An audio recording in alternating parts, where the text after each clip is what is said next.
Hey everybody, Dan Buff at your service. Buff's Buffet podcast, lunch truck cast version.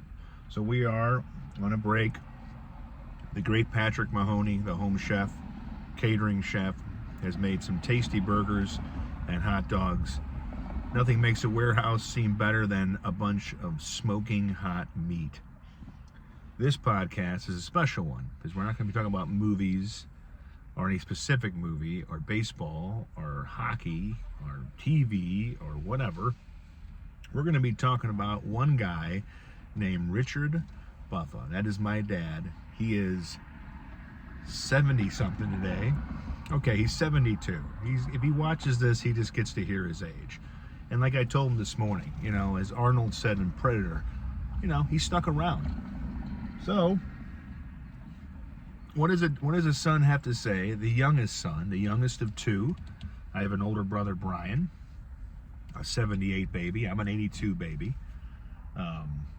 When they had me, they just said, we're going to make one more, we're going to quit. We're going to close the production studios up. Or as Steely Dan would say, my dad's a big Steely Dan fan, but he doesn't like Do It Again. Like I like that song. And I'm not a big, that Ricky and her stupid number, whatever song that is, forget that. I like Do It Again. And I always just tell Dad, I should tell him, that's just basically what you did with me. You had Brian, then you did it again. And so he's 72 today, and I am 44, and we are best friends. I'm going to go see him today. I go see him and my mom probably about 2 to 3 times a week at least, and hang out and make sure they're okay. My dad and I go for these semi-long car rides where we just, smoke a little cigars, get a little fancy coffee. We both love the fancy bitch Starbucks coffee. And we ramble on for about 30 minutes to an hour. He tells stories about being an x-ray tech at Barnes Hospital that I may have heard about 17 times, but you know what? There's nothing wrong with 18 when you're hanging out with your dad. Everybody asks me where I got my love of film from, and I will say it's from my dad. Because when my brother and I were kids, and mostly it was me, like Brian went with us sometimes, but it was mostly a dad and me kind of thing for us to go to the movies. And so we would come home. I'd come home from school. My dad worked overnight, so even though he had, work ahead of him at midnight, he would take his son to a movie, or if he was off the next day, we would definitely go.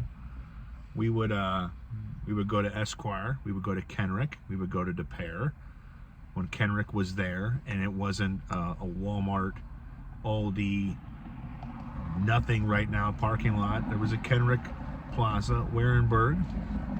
As we got older and I got into my teen and my 20s, we would ride bikes to the theater. That was the deal. We didn't go to the movie theater unless we rode our bikes. There's nothing like a little cardio and some spandex shorts to go with a nice, comfy, cool movie theater and some popcorn. But that's what we did. I mean, he was my film school. I would kind of bounce everything off of him after we got out of a movie. I wanted to know why the hero died. I wanted to know why this guy did this, why she did that. And he would answer the questions like he was the screenwriter. Like he didn't know. He didn't understand all the intentions and everything, but he did his best. This guy is like doing a slow drive-by. People drive in front of your vehicle and you're like, wait a minute, whoa. But yeah, he took me to movies every day, and we would have a good time. And we don't get to the movie theater that much anymore. I can't drag his sorry ass, as I tell him, out of the house. He's a retired now x-ray tech. He spends a lot of his time watching YouTube, buying electric bikes, getting cars, getting stuff. Nobody looks more excited when an Amazon package shows up.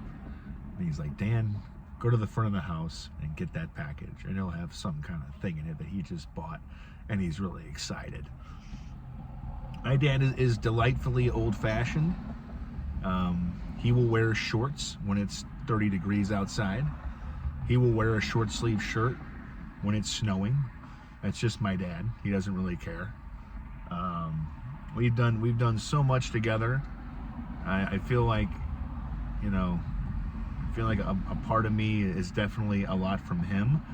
I always tell people I get my heart from my mom. I get my sense of humor from my dad.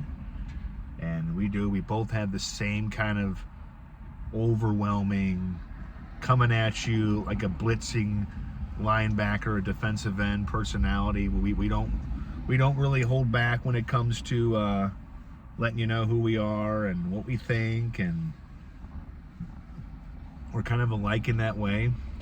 Sometimes other people would say too alike, but you know, you are what you are in this world. You take from people what you take, and you can either embrace it or you can try to replace it. And so I embrace a lot of it. I mean, the guy's getting a little older, so even when we're out driving and he's trying to make a turn and he can't turn his neck to the right, that's where I come in. And I joke with him. I was like, that's why you reproduced when you were younger, because when you get older and you're leaving your street and you need to be able to look right and left, that's where I come in.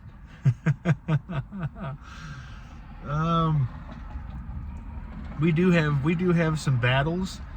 We go back and forth about a lot of things, because we're father and son, but we're also kind of like, again, we're kind of like close friends too. And so it's not like we just have okay, you help make me, you're my dad, you gotta look out for me. But it's a little more than that. It's like it's a connection. And when you have a connection with somebody, you're gonna eventually butt heads. You're gonna have like that, well, wait a minute, this is what I think, and this is what I think. And I don't really move off my opinion. He really doesn't move off of his. And that doesn't really change. He is a lover of cigars. He got me into cigars. Anybody ever wants to know why I smoke cigars? It's probably 75% my dad and 25% Arnold Schwarzenegger.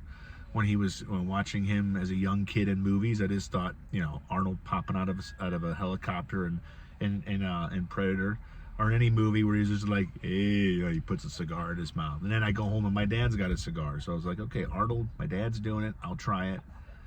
And so it just kind of became one of our little pastimes. A couple weeks ago, when I was having a really bad day, when you're good friends with your dad, you can text your dad and go, Dad, I want to get drunk today. And, Dad being in his 70s, you have to know when a guy in his 70s wants to go drink. And right now for him, that's 12 to 4 p.m. So that can't happen on a weekday. It has to happen on a Saturday. When I was having a rough Saturday, I was like, hey, let's just go drinking. And of course, my dad and I, we don't go to a brewery with craft beer. We don't go to any fancy place. We go to a dive bar. We go to a place like Babe's Tavern on Ivanhoe. We go to Musers on Ivanhoe. We go to Silverleaf Lounge on Hereford. We just go where the beer is cheap. The beer's cheap. The beer's cheap. The personalities are more of a collection of misfit toys than stylized, ideologies. We just kind of go where there's a lot of humor and fun. And so we do that. And when you got a dad like that can just drop what he's doing. When you have a dad who can stop watching YouTube videos for 2 hours, 3 hours to go drink with his son, that is a damn Hall of Fame dad right there. When you got to take your dad away from the endless stream of murder mysteries on YouTube, can't tell you how many times I have sat down getting ready to do something and sat down in my dad's man cave. Oh, by the way, he turned his garage in his Richmond Heights house into a man cave. Took out the door, put a sliding glass door. He's got TV, he's got chairs, couches, tables, drinks, firearms, Rambo knives, bourbon, guitars, pictures, everything in that man cave. When I sit down on that couch, the first words out of my dad's mouth are, Dan, you're not going to believe that this guy killed his wife. And then we spend the next 5 to 10 minutes going, all the signs are there, Dad. Oh. So yeah, when you have a dad like that who can pull himself away from the riveting murder mysteries of the past 10 to 20, 50, 100 years, when he can not watch a 35-minute police chase that is just basically the chest body cam of a cop driving after a suspect for 20 minutes. It's not like he's going to go knock the guy off the road. That's going to happen in 30 minutes. Okay, when he stops doing that to have a drink with his son, a drink, well, that day it was about 6 or 7 drinks, but that's not important. We both got kind of hammered, and we both made our way home. Don't worry. Obviously, I'm shooting this video. Obviously, he made it to his 72nd birthday. He would not want me to tell you that. I'll tell him I'm 72, and I'm like, what is the deal? I know when you get old, I know women don't want to know their age. They don't say my age. Like, you are what you are. Okay? Look at your driver's license. Look at your birth certificate. What does it say? Huh? Don't be so afraid of your age. There's a lot of people that didn't make it to your age. That's why I tell my dad, I tell anybody who bitches about that. Okay? You have to give people the talk. You got to tell them to come in a little closer. And you got to tell them to understand something. Okay? Get over your ego or your fear and just understand that not a lot of people make it that age. Not a lot of people make it to 72. Like, I'm 44, I'm in good shape, but you never know. I could walk out there and get hit by a truck. You can get killed walking your doggy, as Al Pacino shouted in Heat. And yes, my dad took me to see Heat twice. That's when you know you have a great dad, is when he takes his 13-year-old son to go watch an epic crime thriller twice at the Esquire. Yes, that bank heist scene, the gunfire ringing around the theater. We were 2 kids in a candy store watching that movie. But there was nothing better than my dad and I taking my grandmother, Henrietta, the late Henrietta Bulis, to Wedding Crashers. Yeah, my sweet Lebanese grandmother who didn't like really any kind of movie with nudity or curse words. And there she was, sandwiched between me and my dad, as Vince Vaughn and Owen Wilson crashed weddings for 2 hours. It was glorious. We laughed so hard that we had to leave the theater at one point because we just couldn't stop. It was just coming out. We just couldn't stop laughing. And my poor grandmother was like, what does he mean by the motorboat? That's what we do. Sometimes you just got to test the older generations and just see what they can take. And so that's the kind of stuff that we do. We're 2 peas in a pod. I take a lot from him. I take the good, the bad, and the ugly. Because if you're going to take from somebody, you can't just take the good. You got to take some of the bad, some of the rigid, some of the edgy. You got to get all of it. And so I've done that. And, we still watch, one of the favorite things for us is to go for a drive, and then we come back to the man cave and we put a movie on that we've seen probably 30 times, like Nobody's Fool, the Paul Newman movie. We can watch that and almost quote the dialogue word for word. We can put on Small Town Crime with John Hawkes. We can put on Palm Springs with Andy Samberg and just watch it and laugh at the same things. And I feel very lucky to still have my mom and my dad. My mom has a birthday on September 23rd. So she's 1 year behind my dad, so she'll be 71. In September, my dad's 72. And I know there's a lot of people that didn't get their parents in their 70s. So I don't take it for granted. That's why I go see him a lot. I don't waste any opportunity to kind of take advantage of time, because time is our friend and time is our foe. It's going to work for us and it's going to work against us. So that's why I always tell people, don't wait. If you got somebody that you're infatuated with, that you like a lot, go for it. Jump off that diving board into that pool, because you never know how much time we have, and that connects to your parents. And if they're still around, treat time like your friend until time kind of works against you, because it's our friend, it's our enemy until the end of our days. So I try to take advantage of all the time I have with my mom and dad. And I'm closer with my dad. My mom is kind of she's got a schedule every day. Like if we asked my mom, do you want to come with us on one of our drives, she would say no. If I asked my mom, do you want us to get you an order of fries? My mom loves French fries. She can't have coffee anymore because of the caffeine in her heart, and she doesn't like decaf, but she can have French fries. She'll say no. My mom is the sweetest. You know, she's got a little bit of edge to her. I hear it on occasion. I'm the baby, so I don't get to hear it a lot, at least in person.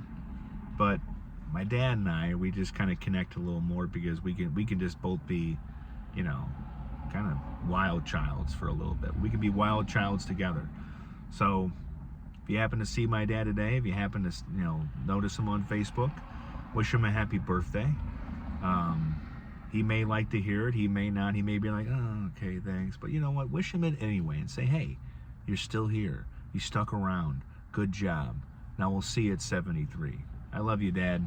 I hope you watch this. If not, what are you doing? Take a break from YouTube and watch your son talk about you. All right, everybody, have a good day and eat some good food. I'm about ready to kill this burger.